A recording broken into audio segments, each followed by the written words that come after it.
नमस्कार। Revelations of rishis for री engineering India के संस्करण में आप सभी का स्वागत है। आज हमारे साथ गोवा के समुद्री तट से वहां से एक बहुमुखी प्रतिभा की धनी मैडम अनुराधा गोयल जी हमारे साथ जुड़ी हैं। भारत में ऋषि परंपरा का एक विशद वर्णन है। अकेले ऋग्वेद में 30 ऋषिकाओं का वर्णन है। तो ऋषि प्रज्ञा has been more unisexual in this country. So intellectual prosodies, when people say that India has been lagging over there, so we have one modern exponent of that Rishi Parampara, Madam Anuradha Goyal, and we will unravel in this episode as to how she took upon that arduous task of visiting the nook and cranny of this sacred civilization of Bharat and documenting it, writing it from a purely Indo-centric perspective. एक बहुत ही महत्वपूर्ण बात मित्रों मैं आपके साथ साझा करना चाहूंगा कि एक काफी लंबे अंतराल से भारत को केवल और केवल बाह्य दृष्टि से देखा गया है और उसके बारे में लिखा गया है और उसी को शायद ब्रह्म वाक्य मानकर एक मॉडर्न कॉन्वर्सेशन उसी के अराउंड चलता रहा है। मैडम अनुराधा गोयल जी ने उस मिथक को तोड़ने का एक बड़ा भरसक प्रयास किया है।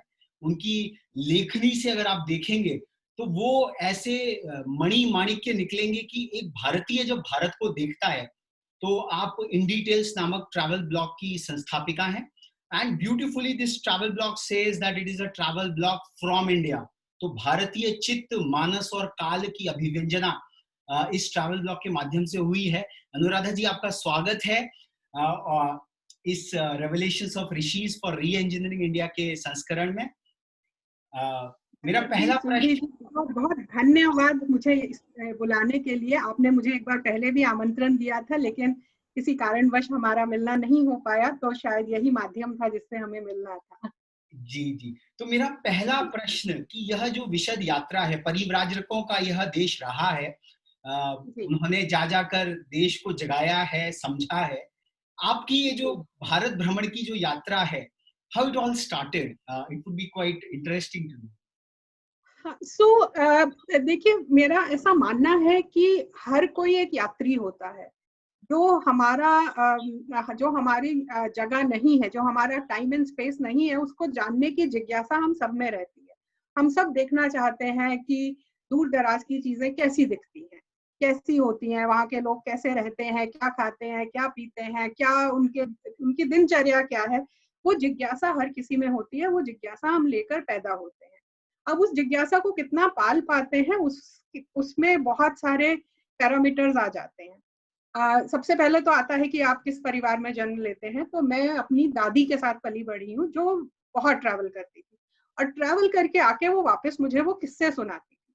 तो मैं उत्तर भारत में पली बढ़ी हूँ। तो जब वो दक्षिण की सैर करके वापस आके मुझे दक्षिण के मंदिरों के बारे में बताती थी तो कहीं वो मेरी विश लिस्ट में जाके बैठ जाता था कि अच्छा मुझे भी एक दिन जाके देखना है। शी इज सेइंग कि वहाँ के मंदिर बहुत अलग होते हैं, वहाँ पे लोग ऐसे कपड़े पहनते हैं, वहाँ ऐसा खाना खाते हैं। तो एक जिज्ञासा आपके मन में बैठ जाती है कि when I reach an age where I can travel on my own I will also go and see. तो एक जिज्ञासा वहां से हुई। फिर मेरे पिताजी डिफेंस में काम करते थे, तो फिर हम जगह जगह हमारा पालन पोषण हुआ। तो उसमें क्या है कि आप एक तरह से एक मिनी भारत में ही रहते हैं। जब आप केंद्रीय विद्यालय में पढ़ते हैं तो diversity is a norm there. तो आपका एक इट ओपन्स यू अप कि आप किसी को भी बहुत आसानी से एक्सेप्ट कर लेते हैं, कोई भी चेंज को। आप देखेंगे कि जो लोग एक ही जगह पे पैदा हुए, एक ही जगह पे पले बढ़े, versus people who have grown up in multiple places, they are very open to accepting any new culture. It also comes with its downsides. I'm not saying that this is better than other, but in terms of being a traveler, it makes your life easy because you are used to a change. So वहां से शुरू हुआ. So travel I used to do, और बहुत लोग करते हैं, but the bigger change came in 2004 when I started writing about it. Okay. And writing also actually happened pretty much accidentally. 2004 blogging was a new tool. I used to work in IT industry in Bangalore, and I just started experimenting with it.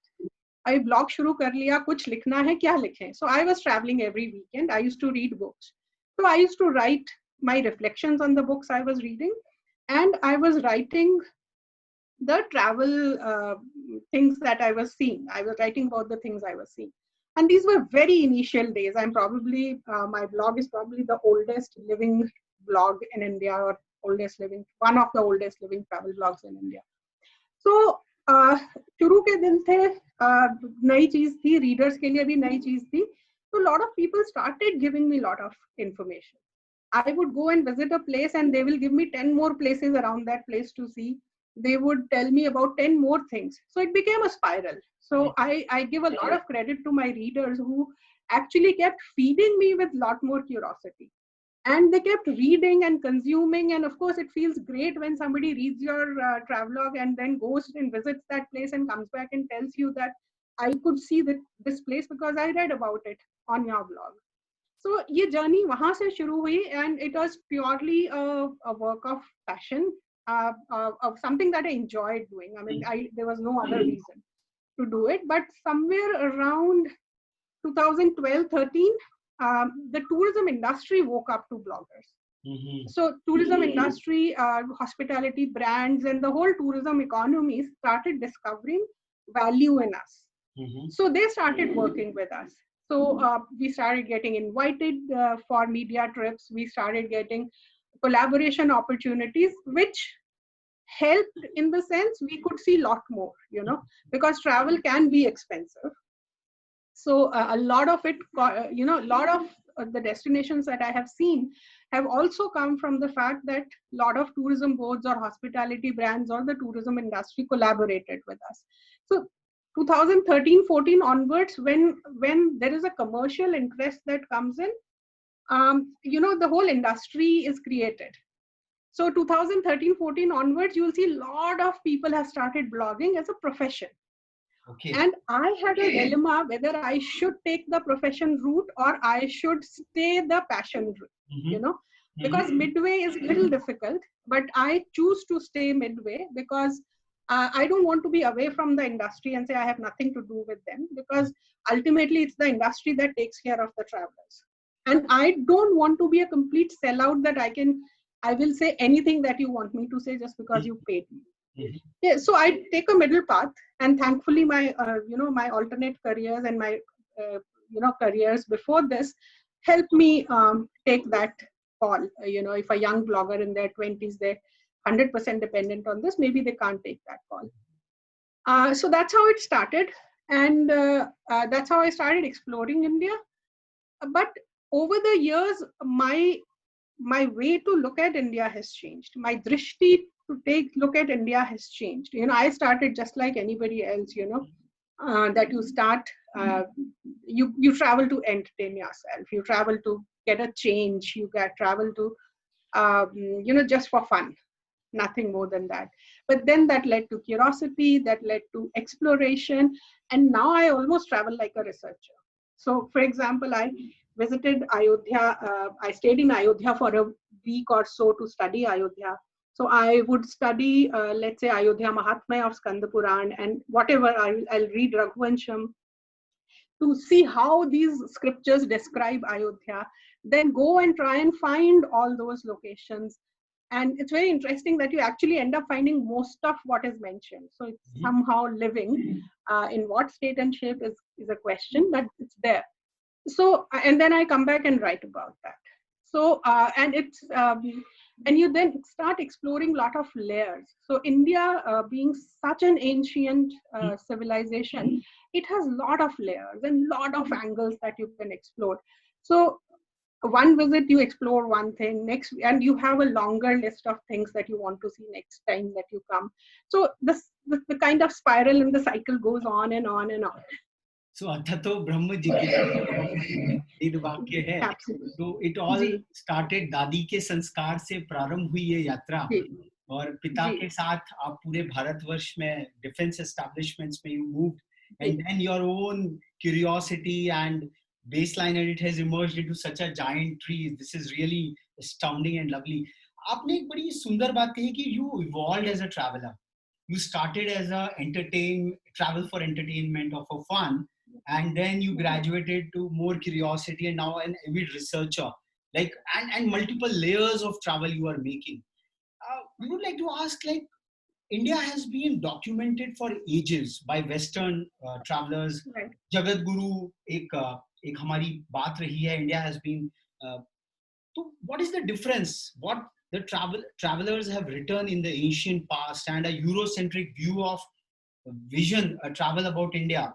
आपका उसमें काफी अधिकार है. तो how would you see this emerging, I would say, emerging narrative of looking India from an Indic perspective? So सबसे पहले तो I will say it's not that Indians have not documented their travels. Okay. Okay. So if you pick up things like Skand Puran, it is almost like a lonely planet of its times. Okay. Far more detailed, far more better documented. Yes, the language is different. It will not tell you go to this hotel and this is a mid-budget hotel. It will not tell you those things, but it will tell you exact map of the city. So, for example, in Ayodhya, it gave me a list of 50 plus kunds that you can see. Okay. And each kund with exact dimensions saying that from this kund in the north, आप ईशान कोण में इतने योजन जाएंगे तो आपको ये मिलेगा. फिर वहां से आप इस दिशा में इतने योजन जाएंगे तो आपको ये मिलेगा. So, and you find it in primarily in Skand Puran, but some other Purans also, like Mathura Mahatma is in Padma Puran. And then there are independent Sthal Purans of certain smaller tirthas. So, for example, Kanchipuram, I couldn't find anywhere. But when I reached there, I could find a full Kanchi Mahatmya, which is incidentally only in Tamil, but I could figure out a Hindi translation of it. So, all of them are there. So, this is a very big Bhranti that Indians have not documented.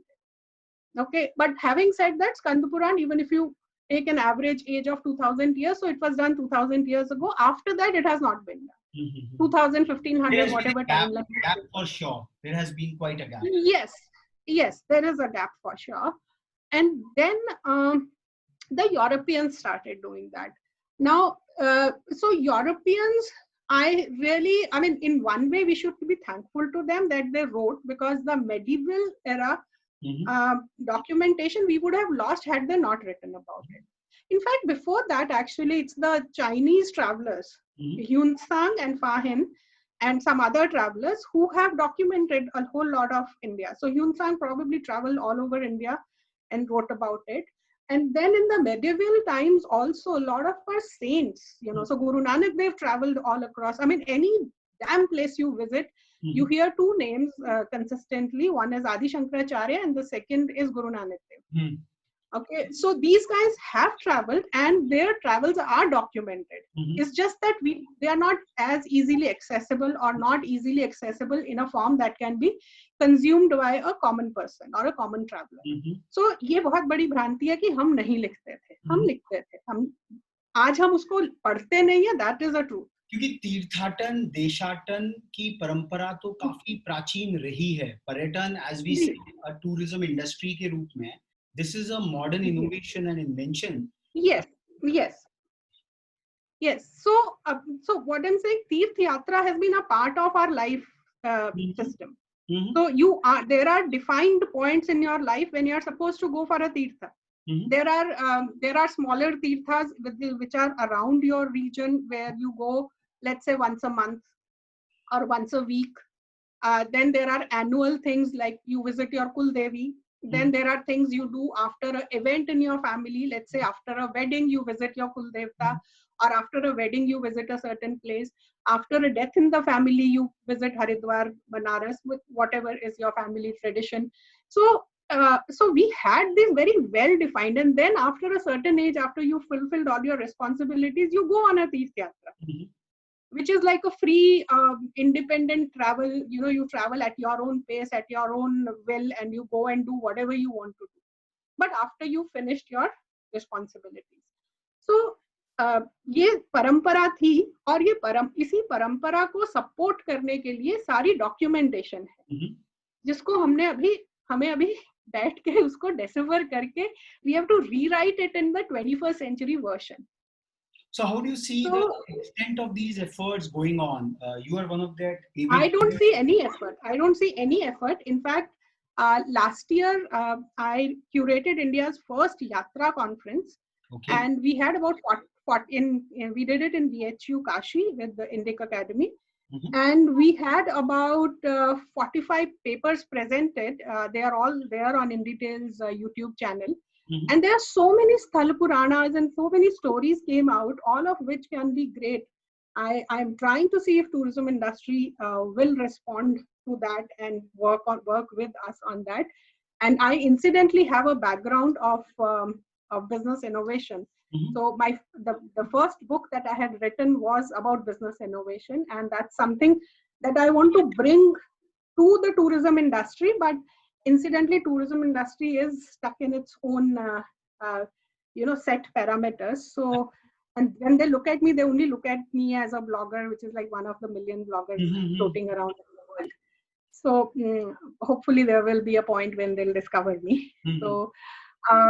But having said that, so coming back to your question, there was a tradition of documentation and there was a tradition of traveling, of course. Now, in the medieval era, so Hyeonsang came in 7th, 8th century, so which is about 1200, 1300 years ago. And then during the early Mughal, early Islamic invasions, I don't see too much of it, although Al-Biruni did come. A lot of other travelers came who wrote about it, and certain European travelers came, which I recently discovered they actually came in search of the diamonds India had. So they were thieves disguised as travelers, sent by the wealthy people to find diamonds and find wealth, and locate where all the wealth is so that they can plan their attacks accordingly. But a lot of these people did document what they saw in India. Now their perspective is obviously very, very different from our perspective. Now, when a European, an outsider looks at a temple, all he can look at is the structure. All he can look at is the architecture, and he can look at the sculpture, which he obviously doesn't understand. He doesn't understand why a figure has 8 arms, or why there is a human body and a Varaha face, or a elephant face, or any other face, why there are this. So it is understandable that they were intrigued and they were maybe scared of these figures in terms of what they are. They wrote what they saw. They wrote what they understood. And we are all Hindi speakers and we are all native Indians. We don't understand Sanskrit. Most of us don't. So how do you expect a medieval traveler to understand Sanskrit? And so I don't really blame them that they wrote wrong, but they wrote what they saw. So you can't really blame them, but what they wrote is wrong. Now what happened that post-independence also, we continue to use that as a reference. That is where I think there is a gap that we need to address. Now we need to start seeing things as they are ours, not look at them. Now, what the Western gaze does, it creates a distance between you and your own heritage. True. So I start looking at it, the temple, and I am outsider. I am not a part of it. I don't see it as my heritage, something that my ancestors have built, something that my ancestors have invested in and left it for me. We very easily say ये तो ASI का है, but ASI किसकी है? ASI is ours. It's run on our tax money. It is a custodian on our behalf. The deities are pretty much ours. So our relationship with our heritage is kind of broken when we continue to see it from an outsider's gauge. That is something that hopefully we'll be able to correct it in our lifetime to a certain extent. So that is where, and it's an internal journey to go, because our education continues to be from a Western gauge. So it's a conscious effort and a conscious evolution to get out of that and say, hey, this is not something they did it. This is something we did. I'm also carrying the same genes of the people who built these temples. So till the time our intellectual geniuses and giants really, I would say, re-describe our own cultural and motifs all over again in the modern taxonomy, what care, because what is the reference material available? In fact, the entire World Wide Web, the entire cultural contextualization is biased towards those European writers largely. So, what are the cautions which a native Indian reader or a traveler should adopt while referring to these travelogues? So I have to say, first of all, you start taking ownership of the things that are in India. You start realizing that they belong to you. They are not somebody else's. Okay. You know, create a relationship with them. You know, it is possible. So if today I go to Kashi, you can safely assume that your grandparents, your great grandparents, and any number of generations, they have visited Kashi. And if they have not visited, they wished to go. So by going, you are actually fully fulfilling their wish. Okay, so you have to start connecting with the places at that level, that even if you say it's a stroke of destiny, if you have been born in India, then this is your place. This is the place destiny has chosen for you. Okay, so you have to start connecting with it and start seeing things as mine and not somebody else's. You know, have the collective ownership of it. Second, of course, we need to do a lot more writing. You know, so I would not blame a lay traveler if they get access only to Western writing, because that's what is easily available. Even today, the Western historians or Western educated historians are writing far more than what I can write. Okay, and they easily get funded to write new books. Okay, so you have to, if we want this so we have to create that literature. We have to create. Now, I don't know how many people will buy this opinion, but I think it's very important that we write our own 21st century version of a Skanda Puran or a Padma Puran. So cultural association is what is the first step. Owning our own heritage is probably the first step to create our own indigenous travelogues. Yes. And as well, ma'am very rightly said that we should reinterpret and redescribe the Skanda Puran and the Mahatmyas of all these tirthas or tourism destinations are there in our scriptures. So somebody should take the effort to take a deep dive and describe it in the layman words, or not just that, they have been written 1500 2000 saal pehle. We need to write the new versions of them. See, our Purans were not a static document. Ek baar likh diya aur kaam khatam. They were revised continuously. They were living documents. So we need to create the 21st century versions of them. Ma'am, one of the points which you raised very amply, and you created a kind of a madhyast marg, a balanced path. At one end, it's complete passion, and on the other side, it is the profession. But you have tried to have a middle path. What do you think? There had been a distinctive relationship between a Tirthatan parampara, a Deshatan parampara, and now the industrial complex, the entire tourism industry is concerned. So how do you see that a juxtaposition of all these three layers can really create an Indic form of travel and tourism? So, see, travel tourism, I mean, I'm talking about pre-COVID days. Pre-COVID days, travel tourism was doing okay. It could have always been done better. You know, tourism obviously is one of the most neglected areas by most governments, even where tourism economy is a key contributor to the economy.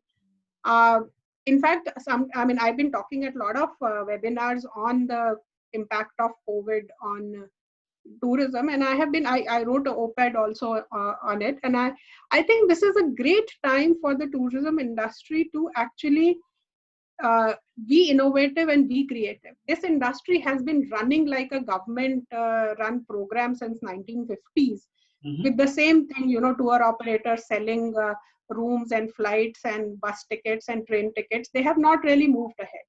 I mean, they are not bothered what you do at the destination. They are not bothered that you see the destination or understand the destination, or you come back to the destination. All they are interested in, I'm going to sell these many rooms and these many nights and these many flights, and this is my commission.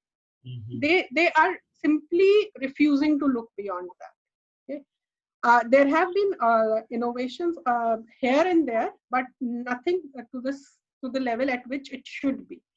So this is a great opportunity, a great pause for them to sit and think, what can we do new? What else can we sell beyond selling rooms and flights? So hopefully some of them will come out with some innovations. But so there's a lot of innovation that needs to happen. A lot of innovations that is rooted in our ancient culture. Yeah, I always say that our hotels, you go and stay there, you could be anywhere in the world. If I am in Kashi, the room should not let me forget that I'm in Kashi. Perfect. That's so very important and pertinent point. Right. If I'm in Ujjain, it should not let me forget I'm in Ujjain. Again, books is a big thing. I mean, you travel anywhere and you try to find a book on that city, you'll hardly find a book. Hardly. So there are a lot of gaps that can be filled in, both for pilgrim travel, both for leisure travel, for all kinds of travel, for wellness travel, for yoga travel. I mean, Australia is doing much better than us in yoga travel. Why are we not doing it? I mean, is there anybody else to blame? So where is the gap as an avid traveler? Which are some of the gaps which you are finding? Some of the ready to implement ideas, if you can just give away. So all these that I told you, all these are actually gaps. All these are gaps. Not doing anything new, not looking at selling beyond rooms and flights. So even the local stakeholders are not enthused to create content locally. That is. No. So they are all dependent that someone else will come from outside and do it for them. Right. No, they are not thinking. They are saying, "Mera room big gaya, meri flight big gayi, bas ho gaya, mera kaam ho gaya." अब traveler को वहाँ जाके क्या करना है वो उसका सिर दर्द है. Do you also feel, ma'am, that this comes from a little lack of pride in the destination, of like tour operators and all? Are they just doing it for a living, or is there a passion behind it? Is there a pride? Most of them are doing it because it's easy. It's the easiest thing to do. You don't need any investment. There is no capex required to be a tour operator. Just start a company and you start making money the moment you sell anything. Because of the traditions, people at max you need a website. Usse zyada kuch nahi chahiye. So it's an easy to start business, and I would say maybe not many innovation or innovative thinkers have joined that industry. So okay. Ma'am, but it's a great opportunity at this point in time that they're all sitting and doing nothing. It's a great opportunity to do that. But there's a need. But as you said that you started as a amateur, as a kind of a passionate traveler, and you have now in a decade and a half, you have become a authority on travel and tourism. As we can see, I would like to share to our readers quickly the Indie Tales blog and just try to show them as to how neatly, how beautifully this entire creation has come over. I will just run through for 2 to 3 minutes. It will just give a scope of this is Madam Anuradha Goyal's personal blog, an author and speaker, award-winning travel blogger, innovation consultant, a multifaceted personality, as we can see. And I will just, So this is this Indie Tales blog. And what nicely it has, state-wise, it has documented wherever Madam has traveled. We put up Devbhoomi of Uttarakhand. Just see the way Golu Devata, Kankhal Haridwar Heritage Walk, the various sites of interest, ancient Shakti or Devi temples in Haridwar to visit. So this is the kind of travel writing which Madam has picked up, and probably this will inspire a lot of other travelers to pick up the style, the flavor, the structure. Madam, as an expert now, you said from a connoisseur, you are a authority, a rishi on travel.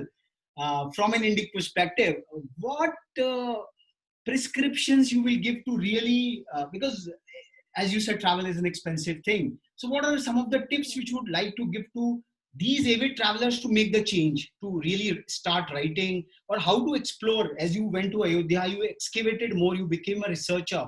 And so how will you structure the travel of connoisseurs so that they can delve deeper? Yeah, it depends on what they want to do. So there are special interest groups that exist. For example, there are these birding groups who travel for only birding. There are these wildlife groups. There are adventure groups. So there are these small niche groups that exist. But if I go as a layperson and say, give me options, then there is nobody to help me with that. You know, so I would say, first of all, read. Today with internet, a lot of data is available. I won't say everything, but a lot of data is available. Then start writing. So what writing does to you, or documentation of any kind, it could be photos, it could be videos, it could be anything. What that does is it improves your observation. It improves your observation skills. It improves your curiosity. You start connecting the dots, and that's when you become a researcher, so to say. So what are some of the 5 interests? See, a person sees, I just want to travel, I just want to entertain myself, I have some surplus cash with me, I want to travel, or I want to explore. So what are some of the 5 top interests in India which people can really go and explore and then add upon destinations? Yeah, so you can understand, India has literally everything that a traveler can ask for. You have oceans, you have Himalayas, you have deserts, you have jungles, you have city life, you have rural life, literally everything. You have culture, you have arts, you have handicrafts, you have weaving clusters, anything, you know. So it really depends on what you want to do. I always say, you know, if you come to India, you can literally explore any type of tourism. I mean, except for very, very specific things, like you can't have Antarctica like place here. You can't have Northern Lights here. But leave those very, very specific things, you can pretty much have everything here. Pretty much. Prime Minister in his Independence Day speech last year invoked the entire country. He, in the next 3 years, try to visit, say, 15 odd Indian destinations first. And this is somewhat overlaying with the mission of Atmanirbhar Bharat. As you said, that India is a mosaic of everything which you can imagine for. So, in the post-COVID era, where physical distancing is becoming the norm and travel industry has really taken a hit because of the concerns of the spreading of the pandemic, how do you think that the young travelers, young enthusiasts, because travel is a big medium of education as well, apart from experience at a young age, the sanskaras it put, as you went with your dadi and with your father, and then you became a traveler. So how this mandate can be fulfilled, how we can really experience that, I would say, eclectic fashion of India, we can taste it, we can devour it and fulfill this mandate. Right. So, so one is that you very rightly said that there is no education like traveling, because you see it firsthand, experience it firsthand. So nobody needs to teach you. You see it, you experience it, it becomes your truth. So there is no bigger university in the world than travel. In fact, you'll see, you read the biography of any damn successful man in the world and he would have traveled. You cannot become very successful without traveling. So yes, education, yes, but to your question on COVID, post-COVID scenario, I would say start with your backyard. You know, there is so much in your backyard that you don't know of. When I used to live in Gurgaon, once upon a time, I wrote about a lot of these ancient Jain temples in Mehroli. Okay? Till today, I think I wrote more than 10 years back, and till today I get messages saying that, you know, I cross this road every day, but I never knew this. Okay, so so there is a lot in your own backyard. Just go out, just start by exploring that. You don't really need to travel 2,000 kilometers. Yeah, that looks nice on your FB posts and your social media bragging, yes, but you can, I mean, you can really travel in your own backyard.